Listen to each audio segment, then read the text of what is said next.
Повеќе од 70 млади лидери од сестринските партии на Европската народна партија од цела Европа во наредните денови во Скопје ќе дебатираат за иднината на регионот во време на глобални предизвици и технолошки пресврти.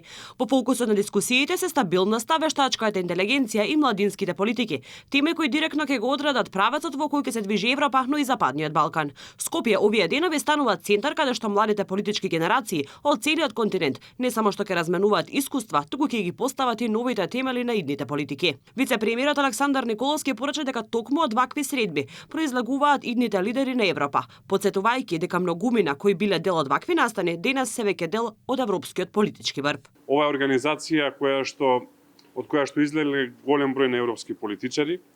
Јас се сеќавам во времето кога јас бев претседател на Унијата на млади сили во периодот помеѓу 2004 и 2008 година.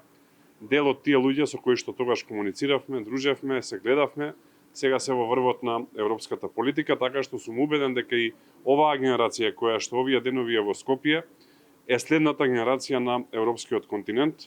Според претседателот на УМС на ВМРО ДПМН Сергеј Попов, токму овие контакти и размена на идеи создаваат генерација на политичари кои утре ќе ја водат Европа. Домаќини сме на млади луѓе од сите сестрински партии на ВМРО ДПМН, кои што се членки на Европската народна партија.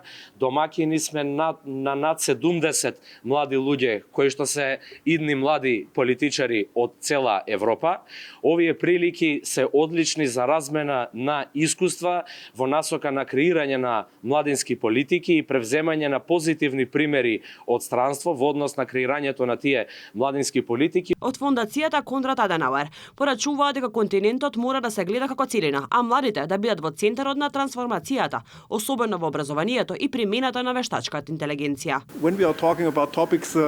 Кога зборуваме за теми, насловот на тековната конференција е стабилност и вештачката интелигенција. Стабилноста, да, гледаме колку е важно Европа да може да се движи напред. И кога зборувам за Европа, тогаш не зборувам за Европската Унија, зборувам за целиот континент, а Македонија секако е дел од тоа и затоа е многу важно да гледаме Европа како континент, како целина. Во наредните 2 дена младите лидери ќе имаат средби со највисоките државни представници, носејќи ги своите идеи директно до институциите.